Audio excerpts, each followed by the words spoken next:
Hello every hello everyone, welcome to education point.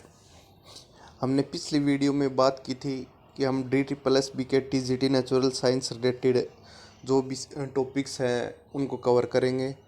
तो हमने पहले बात की थी डाइवर्सिटी इन लिविंग वर्ल्ड, जो 11th बायोलॉजी NCERT का पहला चैप्टर है, पहली यूनिट है डाइवर्सिटी इन लिविंग वर्ल्ड। उसी का पहला चैप्टर है द लिविंग वर्ल्ड। उसके बारे में आज हम बात करेंगे।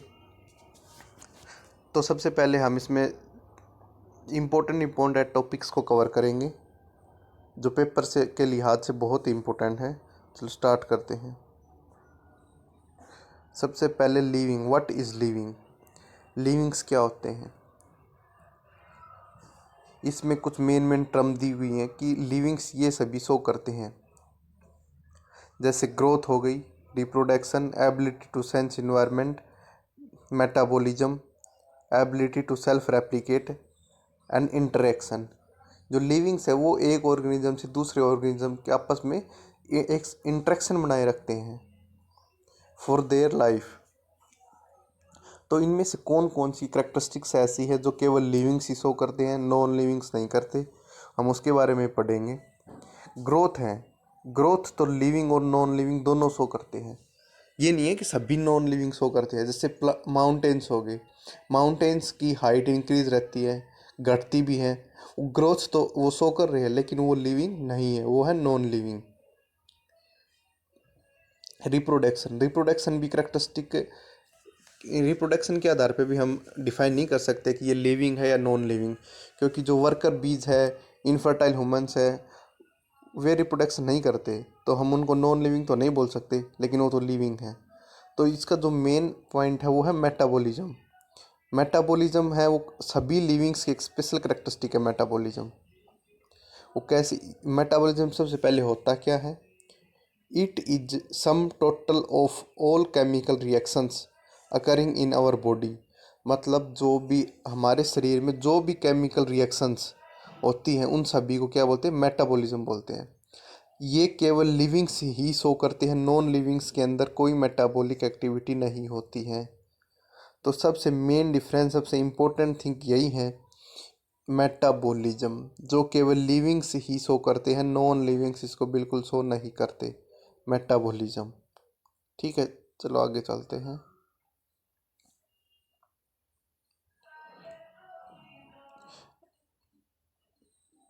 आगे है बायोडाइवर्सिटी। बायोडाइवर्सिटी किसे कहते हैं, the number of species that are known all over the world are about 1.7 to 1.8 million. हमारे पूरे संसार के अंदर जितनी जो स्पीसीज है वो लगभग 1.7 से 1.8 मिलियन के लगभग हैं। तो यही डाइवर्सिटी है, मतलब इतनी विभिन्नता है, इतनी स्पीसीज पाई जाती हैं ऑल ओवर द वर्ल्ड। फिर आगे टर्म आती है नोमेनक्लेचर। अगर मान लो 2 मिलियन के लगभग, मान लो 2 मिलियन के लगभग अगर स्पीसीज हैं, तो आप उनको एक नाम से तो जानोगे नहीं, सभी को अलग अलग नाम देना पड़ेगा जिससे हम उनको आसानी से पहचान सकें। और ऑल ओवर द वर्ल्ड एक स्पेशल नाम होगा तो सभी आराम से उसको पहचान सकेंगे कि ये उस स्पीसीज़ का नाम है। जैसे एग्जांपल लेते हैं मैंगो का, मैंगो का जो बायोलॉजिकल नेम है वो है मैंगीफेरा इंडिका। तो ऑल ओवर द वर्ल्ड इसको मैंगीफेरा इंडिका नाम से बोलेंगे तो सभी को पहचान में आ जाएगा कि मैंगो का नाम है। आइडेंटिफिकेशन, अगली टर्म है identification. Obviously, nomenclature or naming is only possible when organism described correctly and we know to what organism the name relates. Nomenclature और जो भी नेमिंग है हमारी ऑर्गेनिजम्स की वो तभी पॉसिबल होगी जब कोई भी ऑर्गेनिज्म हम उसको सही से डिफाइन कर पाएंगे कि इसकी कैरेक्टरिस्टिक्स इस ऑर्गेनिज्म से मिलती है, तो इससे रिलेटेड इसका नाम होना चाहिए। तो हम उस टर्म को बोलेंगे आइडेंटिफिकेशन।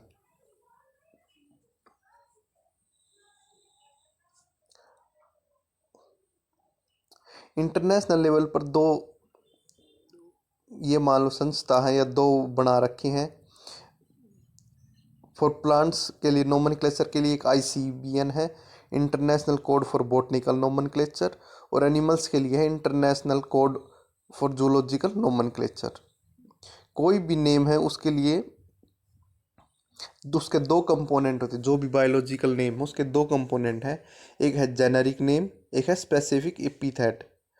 आगे एग्जांपल के थ्रू हम बताएंगे कि कौन सा जेनेरिक है, कौन सा स्पेसिफिक है।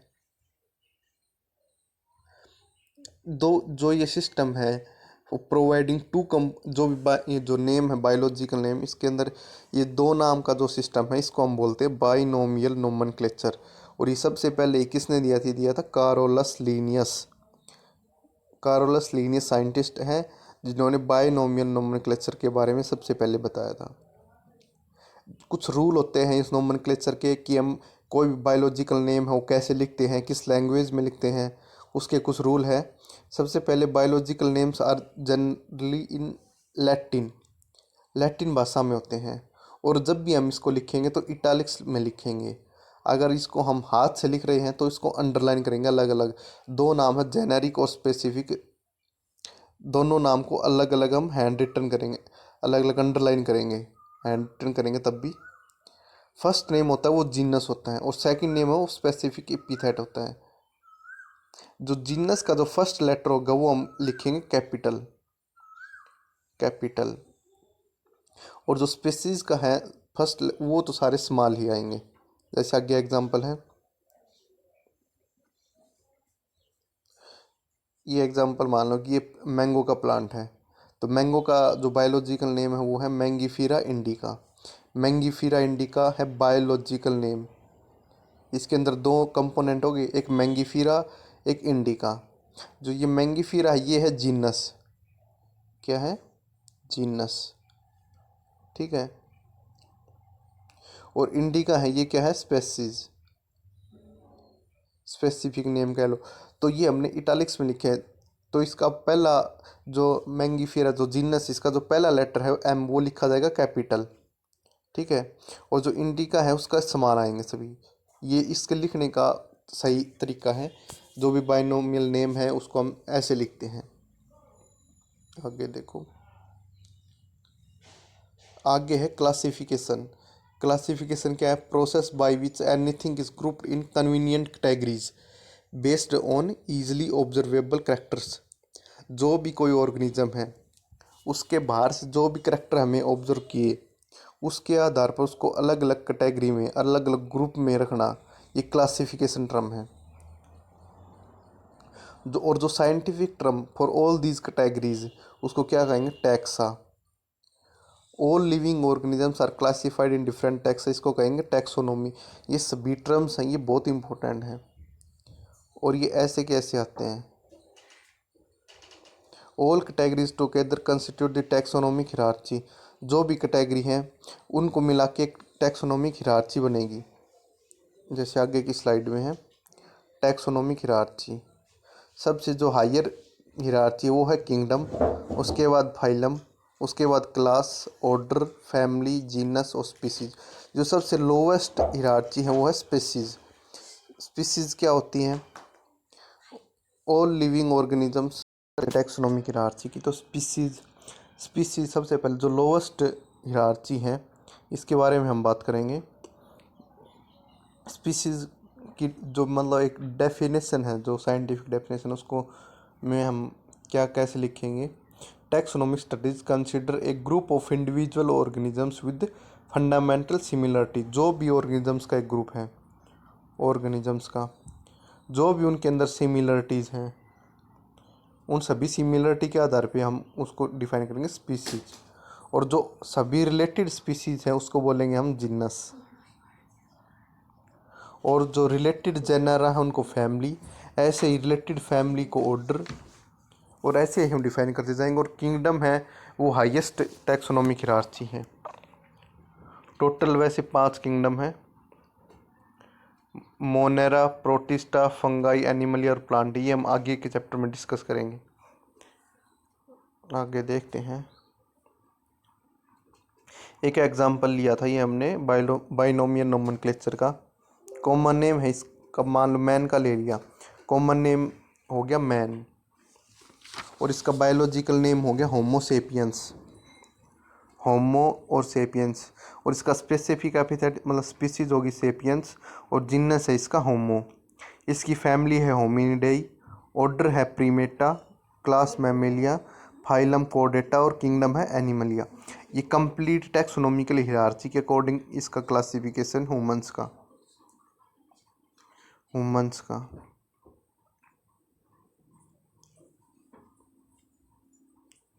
आगे है टैक्सोनॉमिक एड। टैक्सोनॉमिक एड्स क्या होते हैं? जो भी अलग अलग जो ऑर्गेनिजम्स हैं उनको कैसे स्टोर रखते हैं या कैसे उनको जीवित रखते हैं, तो एक हैबिटेट के अंदर, जैसे हर्बेरियम हो गए, जो प्लांट्स हैं उनकी जो डेड लीव्स होगी, ब्रांचेज होगी स्मॉल, उनको जैसे लीव्स हैं उनको तो किसी बुक में प्रेस करके रख दिया और बाद में निकाल के उसको पैक कर दिया, तो वो हर्बेरियम्स है। ये मेनली प्लांट्स पे हैं। बोटनिकल गार्डन हो गए, जो अलग अलग प्लांट की स्पीसीज़ हैं उनके लिए, उनको एक जगह पे ग्रो करते हैं, वो बोटनिकल गार्डन। जो मेन बोटनिकल गार्डन हो कहाँ कहाँ पे है? इंडियन बोटनिकल गार्डन है एक होवार्ड्स के अंदर, और एक है नेशनल बोटनिकल रिसर्च इंस्टीट्यूट, ये है लखनऊ में। ये दो पूछ सकते हैं कि इंडियन बोटनिकल गार्डन कहाँ पे है और नेशनल बोटनिकल रिसर्च इंस्टीट्यूट कहाँ पे है। थर्ड हो गया म्यूजियम। म्यूजियम होगा जिसके अंदर डेड ऑर्गेनिजम्स हैं, जो लिविंग ऑर्गेनिजम्स हैं, एनिमल्स हो गए, वो रखे जाते हैं फॉर फर्दर स्टडीज़। ये केमिकल के अंदर रखते हैं जो काफ़ी सालों तक बिल्कुल सही रहते हैं। और जूलॉजिकल पार्क जहाँ पे एनिमल्स को एक प्रोटेक्टेड इन्वायरमेंट के अंदर रखा जाता है अंडर ह्यूमन केयर, ये जूलॉजिकल पार्क हैं। तो हमारा पहला चैप्टर यही था, द लिविंग वर्ल्ड, ये कंप्लीट हो गया। अब नेक्स्ट चैप्टर स्टार्ट करेंगे हम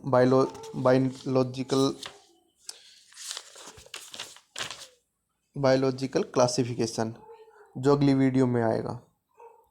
ठीक है, धन्यवाद।